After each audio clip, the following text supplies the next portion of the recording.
하나님의 시선에 머물러 있는 사람들의 상태에 따라서 역사가 이리 움직일 수도 있고 저리 움직일 수도 있는 거예요. 하나님께서 그 사람들의 상태를 좋게 하기 위해서 역사를 이리 움직이실까요? 아니면 나쁘게 하기 위해서 역사를 저렇게 움직이실까요? 당연히 좋게 하기 위해서 역사를 움직여 가신다는 거예요. 이 세계는 마치 한 가정에 새로운 아기가 한 명 태어난 것과 같아요. 그렇게 비유할 수가 있어요. 한번 생각해 보세요. 한 아기가 그 집에 들어오면 모든 집안 시스템이 바뀌게 됩니다. 그때부터는 철저하게 어른 중심이 아니라 아기 중심으로 바뀌게 되죠. 모든 가족의 시선이 이 아기에게 집중이 되는 거예요. 아기가 행여나 낮잠에서 낮잠 자다가 깰까봐 다들 온 가족이 숨죽여서 다니게 되고, 또 혹시 추울까봐 보일러를 틀어주고, 혹시 더울까봐 에어컨을 틀어주고, 습도, 공기, 모든 환경을 다 아기를 위해서 맞춰준다는 거예요. 그러다가 때로 이 아기가 한번 웃어주면 온 가족이 박수치면서 환호를 합니다. 심지어 아기가 대소변을 어떻게 놓는지 살피고 이 대변까지도 면밀하게 살펴봐요. 상태가 이상한지 좋지 않은지. 그것이 신생아가 들어온 가정의 모습입니다.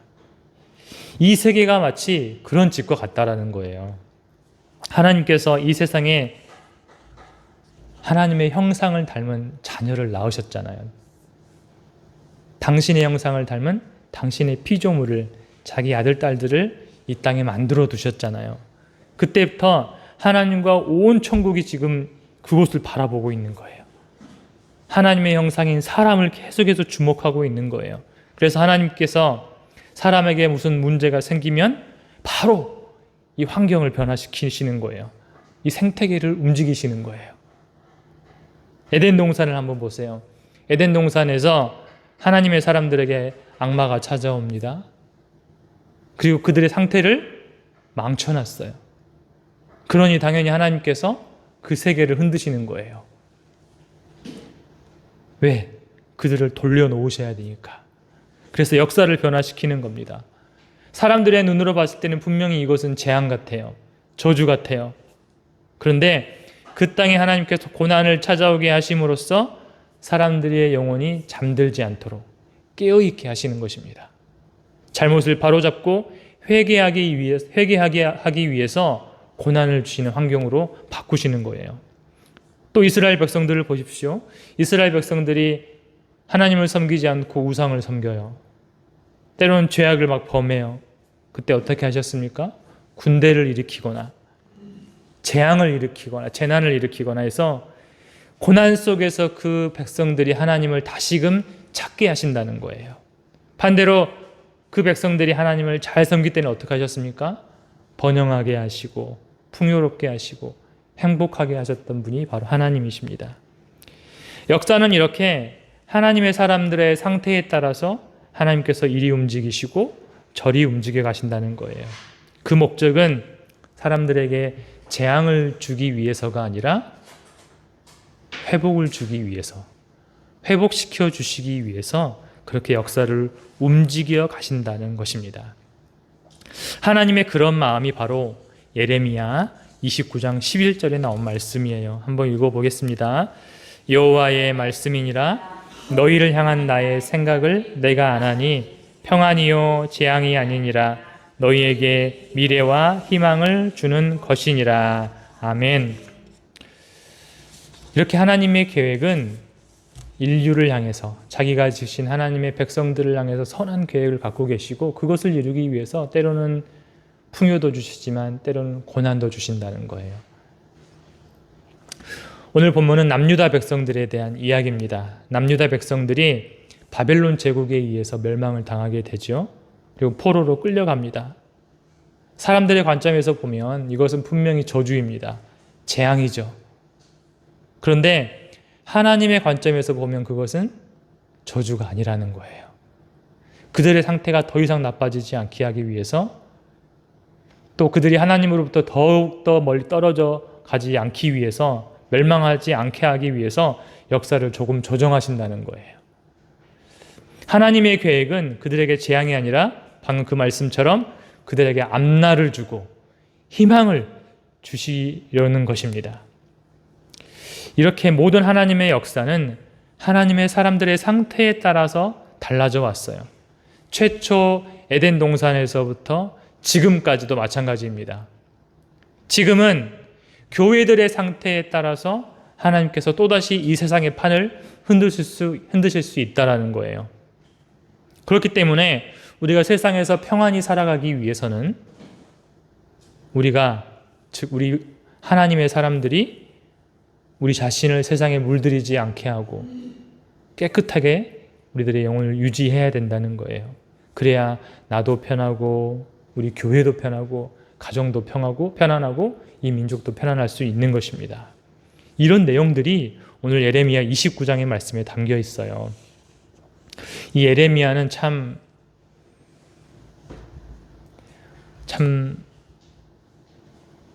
결혼도 하지 못하고 독신으로서 인생을 어렵게 사셨던 분 중에 한 분이에요.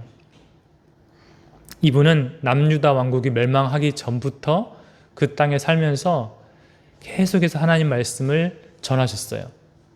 그리고 언제까지 했냐면 이스라엘이 멸망한 후까지, 바벨론의 민족에 의해서 포로로 끌려간 후까지도 계속 그 땅에 거주하면서 그들 민족과 함께 살아가면서 계속해서 하나님 말씀을 전했던 선지자입니다. 그래서 이분의 별명이 눈물의 선지자예요. 민족의 애환을 보면서 계속 눈물을 흘리면서 하나님의 말씀을 전했거든요. 그 당시 이스라엘의 모습은 지금 우리 대한민국의 모습과 좀 비슷합니다. 그때는 북이스라엘이, 그러니까 북왕국이 아수르에 의해서 멸망당한 후에 이제 아수르 제국이 점점 쇠락할 때였어요. 쇠락하니까 누가 일어나냐면 바빌론 제국이 일어나고 또 그 밑에 이집트 제국이 또 일어나고 있는 거예요. 그러니까 강대강이 되는데 바빌론 제국과 이집트가 이제 충돌할 위기에 있는 거예요. 그 사이에 지금 이스라엘이 껴 있는 거예요. 그러니까 이 남유다 안에는 친 이집트 세력도 있고 친 바빌론 세력도 있는 거예요. 마치 우리나라에 친중, 친북, 친일, 친미 이런 세력이 있는 것처럼 이스라엘도 그런 강대국 사이에서 그런 세력들이 있었어요. 그때 많은 선지자들이 이렇게 외칩니다. 회개하지 않으면 우리 이스라엘 남유다 왕국은 멸망할 것이야. 그런데 남유다가 회개했을까요? 회개하지 않았습니다. 그래서 결국은 하나님께서 이 바빌론 제국을 들어서 이 남유다를 완전히 흩어버리시는 거예요. 지금 흩어버리시려고 이제 그 주님의 손을 높이 드셨어요. 그 상황에서 하나님께서 예레미야에게 말씀을 주십니다. 예레미야가 말하는 거예요. 하나님께서 바빌론을 통해서 너희를 치실 것이니, 잘 들어보세요. 예레미야가 한 말을, 이제 바빌론을 통해서 너희를 치실 것이니 너희는 이 바빌론 제국에 수능해라. 바빌론 제국과 싸우지 말고 바빌론에게 항복하고 바빌론 왕에게 순종해라. 이렇게 말을 하는 거예요. 이렇게 하나님 말씀을 대언하는 거예요. 이렇게 말을 전했더니 예레미야가 어떻게 되겠어요? 예레미야가 매국노로 몰리는 거예요. 지금 어떤 상황이냐면 우리나라에 일제가 침략해 왔다는 거예요. 우리나라에 일제가 침략해 왔는데 어떤 목사님이 곳곳을 돌아다니면서 이것은 하나님의 역사입니다. 여러분은 일제에 항복하고 순응하십시오. 일본 황제에게 순종하십시오. 이렇게 말을 했다고 생각해 보세요. 어떻게 되겠습니까? 그 목사님이. 이완용보다 더 나쁜, 이완용 취급을 받았겠죠. 예레미야가 그 나라에서 어떤 비난을 받았을지 상상이 가십니까? 완전히 매국노예요. 그래서 실제로 살해 위협을 당하게 되고 감옥에도 갇히고 또 물없는 진흙구덩이에 빠지기도 하고 고문을 당하기도 하고 그랬어요. 싱글로 괴롭고 고독한 인생을 살아가기 시작한 거예요. 옆에 누구도 자신을 위해서 위로해 주거나 그런 사람이 없었어요. 예레미야의 예언이 실현되었다 할지라도 사람들에게 이 예레미야는 좋게 받아들여지지 않는 거예요. 그냥 완전 매국노가 예언하는 것이기 때문에 얼마나 외롭고 힘들었겠어요. 정말 하나님 한 분만 바라보고 그 인생을 살아간 거예요. 그러나 반대로 당시에 이 거짓 선지자들은 이렇게 말을 합니다. 우리에게는 하나님의 성전이 있잖아. 하나님이 우리와 함께 하시잖아. 그러니 우리는 멸망하지 않을 거야. 평안할 것이야. 그들은 죄를 책망하는 설교를 하지 않았습니다. 회개하고 하나님께 돌아오라고 설교하지 않았어요. 오히려 그들을 안심시켜 주는 거예요. 하나님께서 우리를 도우실 것이라고 선지자 노릇을 한 것입니다. 그러니 그 상황에서 누가 인기 있었겠어요? 예레미야가 인기 있었겠습니까? 거짓 선지자가 인기 있었겠습니까? 하지만 철저한 고독 속에서도 예레미야는 꿋꿋하게 하나님의 말씀을 이어갑니다. 5절부터 한번 보겠습니다. 5절에 보면은 예레미야가 이렇게 말하죠. 너희는 바빌론에서 집을 짓고 살면서 정착해라. 또 결혼하고 자녀를 낳아서 거기서 번성해라. 심지어 너희를 사로잡혀가게 한 그 성읍의 평안을 구하고 그를 위하여 하나님께 기도하라. 지금 바빌론을 위해서 기도하라고 말하는 거예요. 그래야 그곳이 평안하고 너희도 평안할 것이다 라고 말을 하는 것입니다. 보세요. 우리나라에서는 지금도 일본을 축복하라고 하면은 저 그런 말 못해요. 난리 나는 거예요. 그런데 지금 예레미야가 바빌론을 축복하라고 하고 있는 거예요. 바빌론에서 왜 기도하라고 하는 거예요? 포로로 끌려간 상황에서 포로들에게 지금 그렇게 말을 했으니 예레미야가 어떻게 되겠습니까? 그러나 예레미야는 계속해서 예언을 합니다. 포기하지 않고 예언을 해요. 너희가 바빌론에서 그렇게 살다가 70년이 지나면 하나님께서 다시 너희를 해방시켜 주실 것이다. 너희를 향한 하나님의 계획은 너희가 생각하는 대로 재앙이 아니야. 너희 앞날에 너희에게 앞날을 주고 미래를 주고 희망을 주려고 하는 것이야. 이렇게 하나님의 선하신 계획을 알려주신 것입니다. 즉 예레미야 29장 11절의 말씀은 너희가 너희의 죄를 인정하고 지금 하나님의 심판을 묵묵히 견뎌내면 나중에 다시 회복될 것이야. 소망을 주신다는 거예요. 그런 상황에 비추어 볼 때 이 시대, 이 대한민국에 하나님께서 주시는 말씀은 어떤 말씀이겠습니까? 이걸 영적으로 분별해 볼 필요도 없어요. 그것은 회개하고 하나님께 돌아오라는 메시지죠. 지금 이 시대에 강력하게 외쳐져야 될 하나님 메시지는 회개하고 하나님께 돌아오라, 이 메시지인 것입니다. 우리가 그 말씀에 귀를 기울여야 우리와 우리 후손에게 소망이 있는 것입니다. 지금은 다른 것 구할 때가 아니에요. 지금은 회개할 때입니다. 지난 과거보다 더 철저하게 하나님께 더 가까이 다가가야 될 때입니다. 그러면 하나님께서 우리를 만나 주실 것입니다. 하나님은 이 예레미야를 통해서 그의 인생을 통해서 계속해서 그렇게 말씀하셨어요. 오늘 본문 12절, 13절, 14절에서 계속해서 하나님께서 너희가 나를 찾으면 내가 만나주리라 라고 말씀하고 계십니다. 너희가 나에게 부르짖으면 내가 들을 것이다 라고 말씀하고 계십니다. 그리고 너희를 다시 돌아오게 해줄 것이다 이렇게 말씀을 해주십니다. 그래서 오늘 낮에 스가랴의 말씀을 나눴는데 그때가 70년이 지난 때였어요.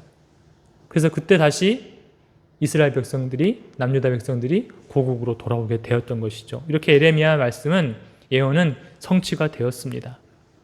그런데 지금 그 당시에 예레미야의 음성을 듣고 있는 사람들은 절망에 가득 차 있었어요. 왜냐하면 그들에게 뭐가 없어요? 이제는 성전이 없는 거예요. 지금 이 본문은 포로로 끌려간 상태에서 있는 백성들에게 말씀한 것이거든요. 근데 그 당시에는 성전을 잃어버린 거예요. 바빌론에 타향살이 하면서 절망 가운데 있는 거예요. 기도도 못하겠구나. 하나님께 제사도 못 지내겠구나. 이렇게 절망하고 있을 때 예레미야를 통해서 하나님께서 말씀하십니다. 그렇지 않아. 너희가 온 마음으로 하나님을 구하면 내가 너희를 만나줄게. 하나님의 성전이 없는 그 땅이라 할지라도 너희가 그곳에서 나를 구하면 내가 만나줄게 라고 말씀하고 계십니다. 여러분, 우리는 지금 그들보다는 낫잖아요. 바벨론에 끌려간 포로들보다는 나은 상태예요. 왜냐하면 아직 이 땅에 교회가 있어요. 줄어들고 있지만 교회가 있습니다. 그러면 우리는 그들보다 더 하나님을 만날 좋은 환경을 갖고 있는 것이죠. 그러니 기도를 줄이지 말고, 또 예배를 줄이지 말고, 또 말씀도 줄이지 말고, 우리 가진 모든 것을 동원해서 하나님께 나아갈 때입니다. 즉 온 마음으로 하나님을 추구할 때라는 것이죠. 예레미야가 이스라엘이 망하기 전 보았던 그 상황과 지금 대한민국 상황이 다르지 않다고 누가 말할 수 있겠습니까? 그렇다면 우리가 회개하고 온 마음으로 하나님을 구할 때에 그들이 경험했던 멸망을 보지 않을 수도 있다는 것이죠. 14절을 새 한글 성경에서는 이렇게 번역했어요. 그러면 너희들이 온 마음으로 나를 찾으면 그러면 내가 너희를 만나주겠다. 내가 너희의 운명을 바꿔주겠다. 이렇게 번역을 했어요. 내가 너희를 만나주겠다. 내가 너희의 운명을 바꿔주겠다. 우리가 온 마음으로 하나님을 구하고 하나님을 만나면 저주가 문 앞에 닥친 운명이라 할지라도 그 운명이 바뀌게 될 것입니다. 역사의 전환 포인트는 언제나 하나님을 만나는 시점에 있는 거예요. 거기서 어둠이 빛으로 바뀌는 역사가 시작되는 거예요. 우리 개인의 삶에도 마찬가지입니다. 삶의 어려움이 닥쳐오고 때론 죄의 유혹에 넘어가서 어둠의 포로가 되었더라도 그곳에서 무릎을 꿇고 온 마음으로 하나님을 찾고 부르짖으면 역사가 바뀌고 자기의 운명이 바뀐다는 것입니다. 이렇게 하나님의 사람의 상태가 바뀌면 반드시 역사가 바뀌게 되어 있습니다. 어둠이 임하기 전에 우리 마음에 빛을 비추는 성도가 앞날을 준비하는 지혜로운 성도입니다. 그러한 성도는 자신뿐만 아니라 세상의 역사도 바꾸는 엘리야와 같은 사람들이 될 것입니다. 우리 순전한 성도가 그런 엘리야와 같은, 또 예레미야 선지자와 같은 삶을 살아가기를 소망합니다. 그들을 통해서 또 우리를 통해서 하나님께서 역사를 바꾸어 주실 것입니다. 오늘 낮 시간에 제가 소방관 이야기 말씀드렸죠. 그분이 가졌던 기도의 제목은 다 한 가지였어요. 하나님을 만나는 것이었어요. 못 들으신 권사님 계시니까 한번 들려드릴게요. 이 소방관이셨던 임재영 목사님이신데, 지금 목사님인데 15년을 소방관으로 계셨어요. 그런데 20년을 소방관으로 계셨어요. 아니, 15년을 소방관으로 계셨고 신앙생활을 20여 년을 했어요. 그런데 20여 년 신앙생활을 해보니까 자기 신앙생활이 너무 무미건조한 거예요. 그냥 종교생활처럼 느껴졌다고 그래요. 그래서 개종을 한번 해볼까? 이런 생각이 들었다는 거예요. 그래도 이분이 참 지혜로우신 분이셨어요. 40일 새벽 기도는 한번 해보자. 40일 새벽 기도를 시작합니다. 그래서 그 안에 하나님께서 만나주시면 개종하지 않고 안 만나주시면 개종해야지. 그런 마음으로 40일 새벽 기도를 시작했어요. 그러다가 40일 마지막 날이 됐습니다. 그런데 하나님께서 그때까지도 만나주신다는 변화가 전혀 없는 거예요. 그래서 마지막으로 이렇게 하나님께 인사를 드렸대요. 하나님, 그동안 감사했습니다. 소방관으로 근무하면서 불에 타 죽지 않게 해주시고 지금까지 가족들 건사할 수 있게 해주셔서 감사합니다. 그럼 다른 종교에서 뵙겠습니다. 이렇게 기도를 했다는 거예요. 그런데 그렇게 기도를 하다 보니까 20여 년 동안 다른 기도 다 들어주시지 않았는데 마지막 기도는 들어주셨대요.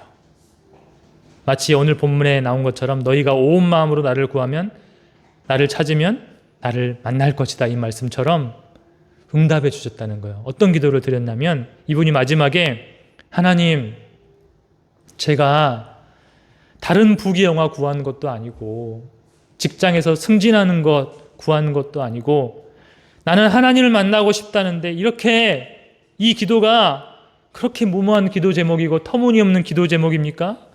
나의 이 마지막 부르짖음마저 외면하시면 나는 어떻게 살아요?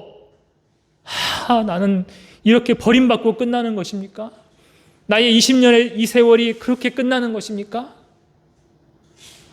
그렇게 하나님 앞에 그렇게 기도를 했다는 거예요. 그렇게 마지막 기도를 하는데 그때 하늘에서 뜨거운 용암을 한 국자 떠가지고 자기 입에 넣은 것처럼 뜨거운 불이 자기 가슴에 떨어졌다고 그래요. 그래서 뜨거워 하면서 옷을 벗는 거예요. 한겨울인데. 그리고 러닝 셔츠만 입고 기도를 막 뜨겁게 하기 시작하는 거예요. 방언의 은사가 나타나기 시작했어요. 평소에 하지 않았던 기도, 내가 이제 주님께 쓰임받고 싶습니다라는 기도가 막 나오기 시작했대요. 그렇게 10분 기도한 것 같은데 벌써 22시간이 지나면서 그렇게 성령님을 만나게 되었다는 간증을 하였습니다. 그 후로도 성령께서 이 목사님에게 계속 역사를 하시는 거예요. 새벽 3시만 되면 깨우는 거예요. 어느 날 또 새벽 3시에 깨우셨는데 일어나서 벽을 보는데 벽이 불타고 있는 거예요. 벽 앞에 있으니까 열기도 뜨겁고 빛도 너무 강하게 막 느껴졌대요. 연기도 막 피어나기 시작하는 거예요. 그런데 벽지가 불에 타지 않고 있는 거예요. 그래서 이제 이 목사님이 와, 신기하다 이렇게 바라보고 있었대요. 근데 그때 그 벽에 불로 쓰여진 글씨가 나타나더래요. 그 말씀이 요한 3서 1장 2절의 말씀이었습니다. 사랑하는 자여 내 영혼이 잘됨같이 내가 범사에 잘되고 강건하기를 내가 간구하노라. 이 말씀이 쓰여져 있는 거예요. 그래서 이분은 하나님의 그 임재 앞에 압도되어서 납작 엎드릴 수밖에 없었다고 해요. 온 우주를 지으신, 온 은하계를 지은 그 광대하신 하나님께서 이렇게 초라한 작은 방에 나에게 찾아오신다고 너무 감격해서 하나님의 임재 앞에 납작 엎드릴 수밖에 없었다고 합니다. 그래서 지금 그분은 이제 목회자의 길을 걸어가고 있어요. 이처럼 비록 우리 환경이 어떠하다 할지라도 우리가 온 마음으로 하나님을 구할 때 하나님은 우리를 만나 주실 것입니다. 우리 기도 제목을 잘 살펴봐야 돼요. 내가 지금 무엇을 추구하는지. 우리가 그 기도 제목대로 하나님이 우리를 만나 주시면 우리의 운명이 바뀌게 될 것입니다. 저도 이런 경험이 있어서 회상이 되었어요. 저는 이분처럼 40일 작전 기도는 하지 않고 여기에 하나님이 계실까? 저기에 하나님이 계실까 하면서 전국에 있는 기도원들을 다녔어요. 기도원을 막 다니면서 은혜도 받고 또 하나님도 만나야지 그랬었는데 이분처럼 변화가 별로 없는 거예요. 다른 사람들, 목사님들이 막 이렇게 축도하고 그러면 다 쓰러지는데 저는 쓰러지지도 않고 그러는 거예요. 그래서 이제 마지막이다. 여기서 하나님 만나주시지 않으면 나도 이제 내 마음대로 내 인생 살아가야겠다. 포기하는 마음으로 이제 마지막 희망을 걸고 한 컨퍼런스에 참석을 하게 됐어요. 거기서도 사람들이 그때는 이제 여러 각지에서 오신 목사님들이 다 기도를 해주시는 곳이었어요. 목사님들이 다 오고 가면서 기도를 해주시는데 성도들이 다 픽픽픽 막 쓰러지는 거예요. 저랑 같이 갔던 한 형도 2명이 같이 갔는데 나중에 시간이 다 지나서 보니까 다 쓰러져 있었어요. 거기 다 쓰러져 있는데 그 형과 저만 멀뚱히 서 있는 거예요. 이렇게. 얼마나 제가 낙심이 됐겠어요. 이 목사님, 임재영 목사님처럼 안 되나 보다. 얼마나 낙심이 됐겠어요. 그런데 그때 하나님께서 저를 만나 주셨어요. 가슴이 뜨거워지는 거예요. 그래서 형님에게 그래서 형님 왜 가슴이 이렇게 뜨겁죠? 왜 가슴이 이렇게 뜨겁죠? 그래서 그 형이 하는 말이 자네 불 받았는가? 이렇게 말을 하더라고요. 진짜로 불을 받았어요. 그때 저는 뭔지도 모르고 불을 받았어요. 그때부터 신비로운 일이 일어나는 거예요. 세상이 너무나 아름답게 보이고 또 누군가 기도해 주면서 나의 비전이 무엇인지를 알려주시고, 그리고 제가 하나님의 이야기를 하기 시작하면 그 이야기를 듣고 있는 사람들이 빨려 들어오고 막 도전을 받고 동기부여를 받는 그런 신비한 일들이 일어나기 시작했어요. 우리가 다른 것 구하지 아니하고